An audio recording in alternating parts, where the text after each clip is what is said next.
Hi guys, welcome to my YouTube channel. My name is Chioma Mbachu.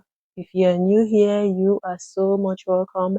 And if you're a returning subscriber, thank you so much for stopping by. Yeah, in today's video, we are going to be talking extensively on the steps, the tips that you can use when you're applying for your Canada study visa or your study permit. First, before you watch this video, or wait, you have to watch this video, then you go back to my previous video where I talked about how you can get an admission into a university in Canada. So let's get right into today's video.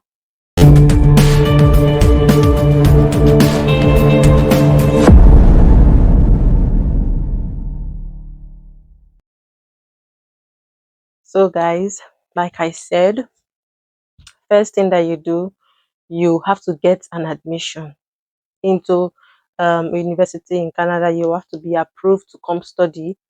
So it's with that acceptance letter that you can use to apply for your study visa. First of all, once again, I am not an immigration agent. So this is just a disclaimer that I am not immigration agent or consultant. This is just, from experience, from myself and from people around me. So you guys don't take it like everything I said is going to work for you. Like, this is just how it worked for me and for some persons here. So it might work for you differently. It might work for Mr. A, it might not work for Mr. B. So you just have to make your own research as well. Now, like I said, first thing first is you have to get an admission to study here in Canada, maybe from a college, or or you're coming to study for postgraduate or diploma or degree certificate, whichever it is. You just need the admission first before you can go apply through the immigration. All right, now before you can apply, you have to have certain, you know things, certain documents or requirements, which we are going to be talking about. First, you'll be needing your international passport. Guys, let your international passport, like, let the expiration date be a bit far from from like the year of your study. If you're going to be studying a year, or a year 6 months, or 2 years, let the expiring expiring date of your um international passport be really far, because you're going to be needing to scan and upload your international passport.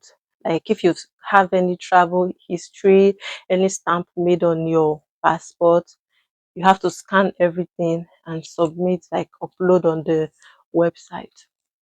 Now, for the sake of clarity, you're going to be talking about, it has two routes. Like, you can use the paper route, or you can use the online version. Like, you can upload everything online and apply online, or you can choose to apply through the paper route. But you don't want to miss anything just because you're using the paper route. I would usually advise people to use the online route. All you just need is your computer, your scanner, your printer, to do the job.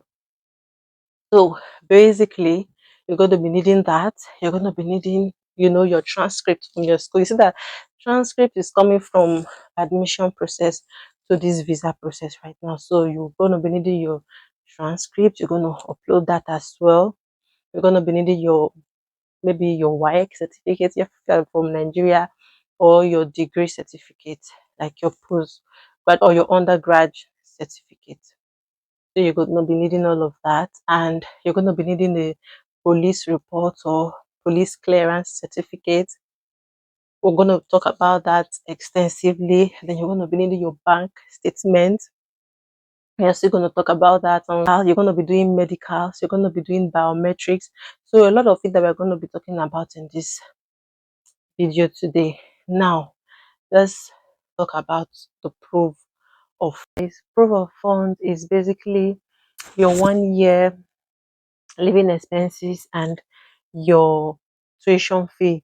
That is what they couple together, they merge together, and it's called your proof of funds, right? And I think it's best when a parent is sponsoring you, or when you're sponsoring yourself, or when maybe your spouse, your wife, or your husband is sponsoring you. You know, you have higher chance other than when you bring in uncle, aunties, they are the ones sponsoring you. It becomes a little complex because you have to prove a lot of ties. You have to prove, that they can sponsor you. Now, there's something tricky about this proof of fund. You don't want to have, like, maybe you don't have much money in the account, in your parents account, or in whoever is going to be sponsoring you. You don't have so much in the account, and then you go and deposit a huge chunk of money just the time that you want to maybe you get a loan, and then you go and deposit it like around that time that you want to apply. This is going to cause a red flag. It's best that money be sitting in that account for a very long time, maybe 6 months or 4 months, because the bank history is going to backdate. It's just like your normal bank statement, where it's going to backdate, and then they now see that a huge amount is deposited. It's going to seem fishy. So you might want to have that money there, and not just the exact amount of your proof of fund that you should have in that account, because they don't expect, you have to think like the immigration officer. They don't expect you to, your sponsor, to just give you everything, and then they don't have anything to take care of themselves. So maybe you have your tuition fee and your 1 year living expenses together. Let there still be uh sum of money in the account. Not that they will now empty the account because they are sending you to school. It's still gonna be a red flag. They don't expect the account to go empty. So there should be money in the account for your tuition fee, like for your proof of funds, and also a lot for them to still take care of themselves. Now, when you bring in aunties and bring in uncles, it becomes more complicated. Just that it is not complicated so much, like all hope is not lost. A lot of persons, they have their uncles, their aunties sponsoring them, but you just have to prove that they can afford your tuition fee and still be able to live their lives without being any inconvenience and all of that, without like they can be able to still take care of themselves, you know while they sponsor you. That is that for proof of funds. Another thing that you should consider is you want to have a clear criminal records, because this is where you go for your police clearance certificate. You want to have a clear criminal records, because if you have any, you know, criminal records attached to your name, and then they don't want to accept someone like that, so it's best you stay out of crime before you apply. Not just before you apply, even after you apply. It's not good. Crime is not good, but just saying, you have to have a clear criminal records before you can be able to apply for the Canadian student permit. Another thing that you're going to be needing is your medical exams. You have to go through some medical checkups. I think they do that in some places in Lagos and in Abuja as well. You have to be in good health. They don't want anybody that will come and be a burden to the system. Like, if you have an underlying health condition, that doesn't mean you shouldn't apply, but provided you are a healthy person, then you can apply. That is that concerning medicals. You're going to pay like a little amount as well to be able to do that. They have a designated hospital that does that, not all hospitals that do the medicals. Another thing is you have to be able to prove that you are going to leave the country after your study. Fine, I know everyone that comes here to study, they most times don't go back. But I know, for like, except for some few exception, maybe, but most times people come here basically for greener pastures, right? So even though Canada needs more immigrants, but they just want you to indicate that after your studies you would go back, right? Just for you to understand that this is the law guiding, you know, the the visa. You don't want to overstay your visa. So it means once your visa expires, like when you finish studying and your visa expire and you don't have any legal status anymore in Canada, you would go back. Now, the thing is, you have to prove that you can go back, because you have to tell them you have family, you have probably maybe some persons might have land, might have businesses, parents, children. Those things are ties. You have to prove ties to your home country. You have to prove that you, after everything, yeah, after the knowledge I've gained, after the knowledge I've gathered, I want to take it to go and establish my country, even when you know you're not going to go back. But it's best you be able to prove all of that. Some persons, they have land documents, they have, like, you, for your parents, you can, you know scan and upload their bio data page. If they own a business, you can get your parents to write a letter saying you would come back and come and take over the business, stuff like that. So those helps to prove, like, ties to your home country, because you have to prove that after your studies you will not going to be staying back, you will be coming back to your country, be traveling back to your country. So that is for that. So guys, I would like to identify a simple application and a complex application. First, not everyone will be fresh out of school. Not everyone will want to go study what they studied during their undergrad degree, and not everyone would even have their parents, their spouse, sponsoring them. Some might have their uncles, some would want to study something different.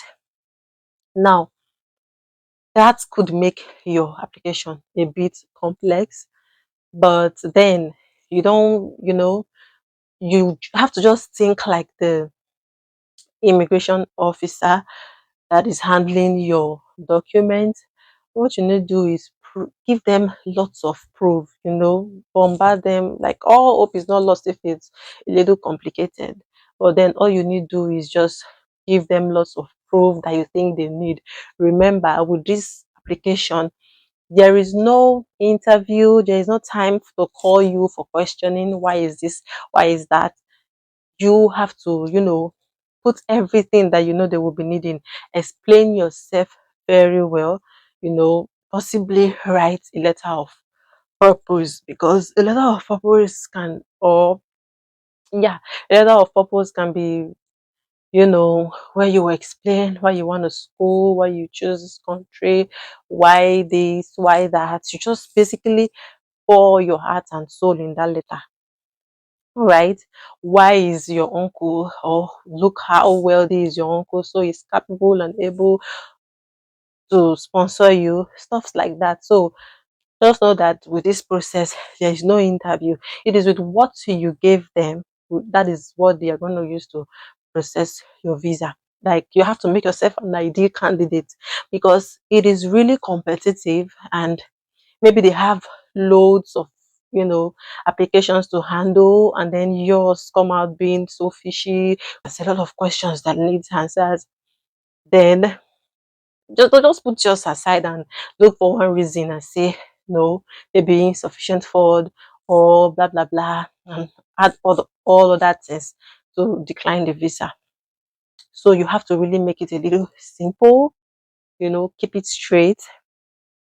Be Just put yourself in the shoes of the immigration officer, and make sure everything is, like, you upload everything accurate and all of that.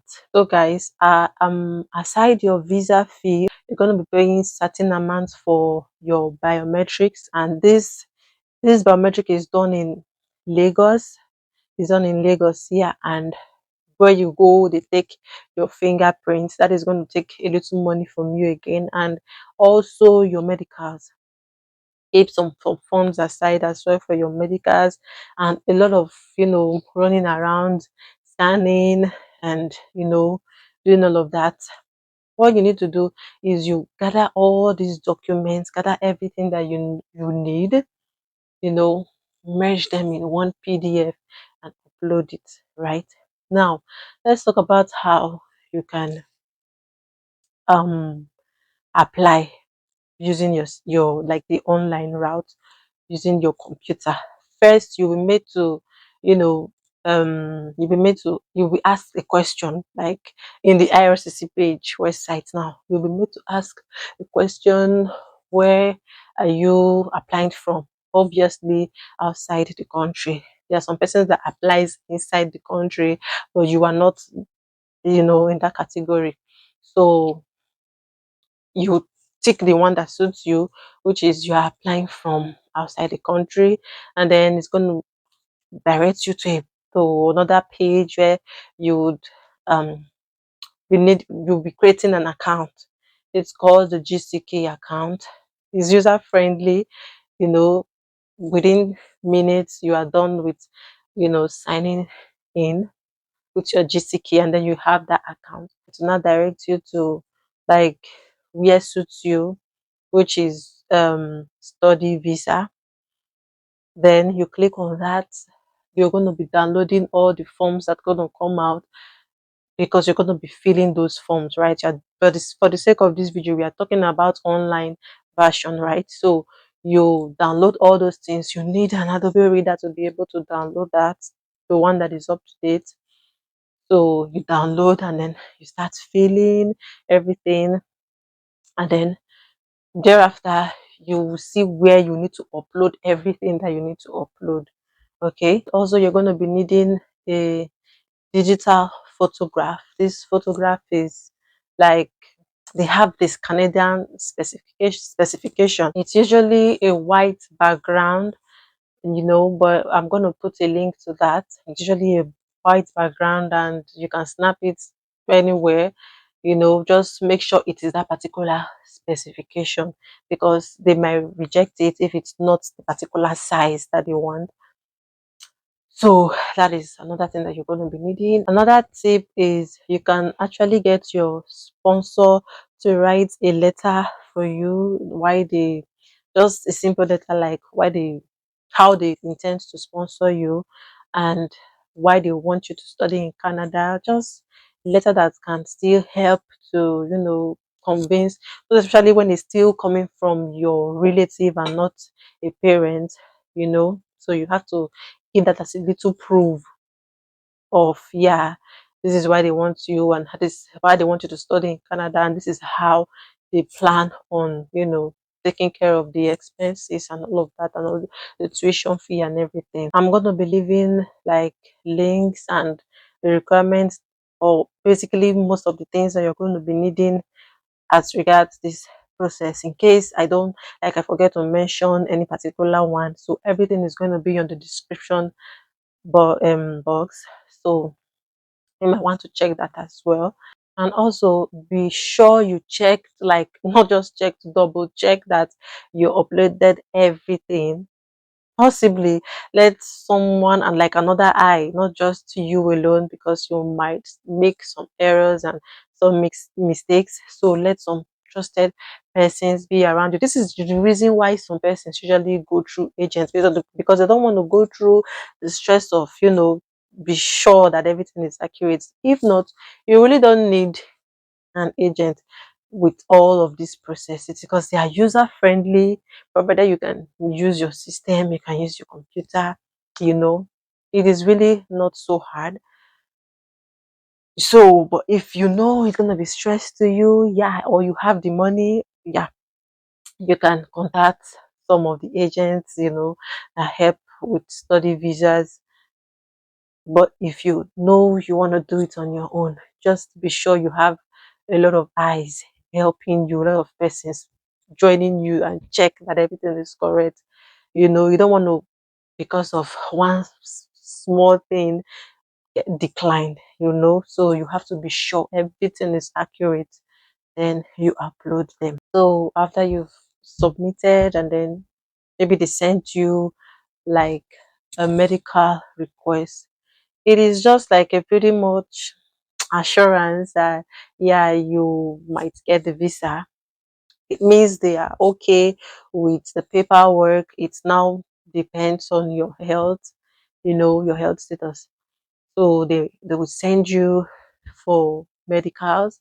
This is why I said you should keep some funds for medicals. Medical is being done in Lagos and in Abuja as well. Likewise, the biometrics, it is being done in Lagos at the VFS office.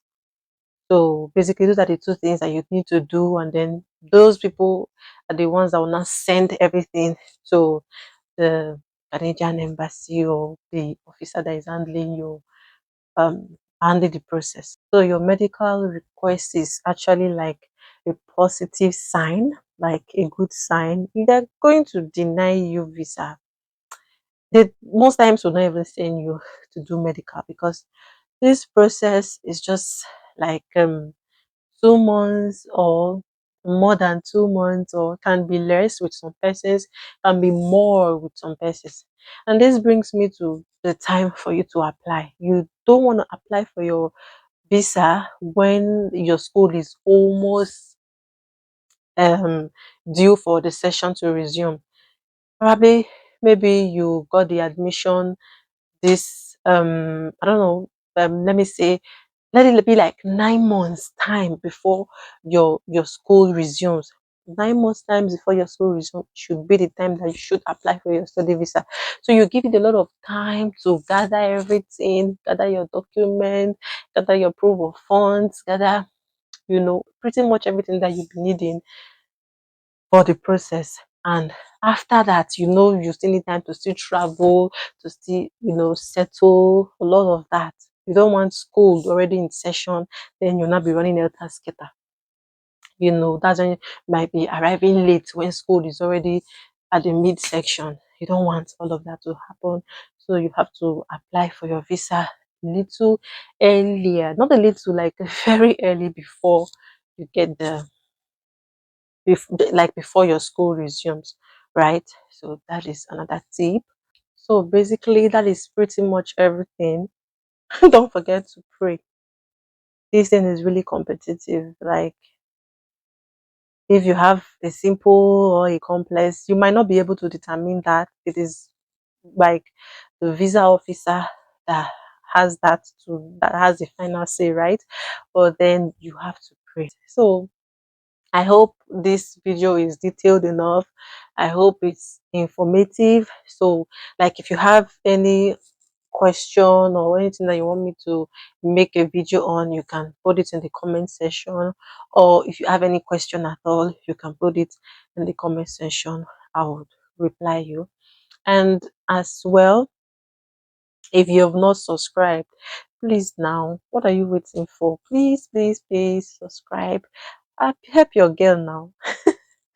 All right. Thank you so much for subscribing. I know you did. Thank you so much. Till we meet in our next video. For now, bye bye.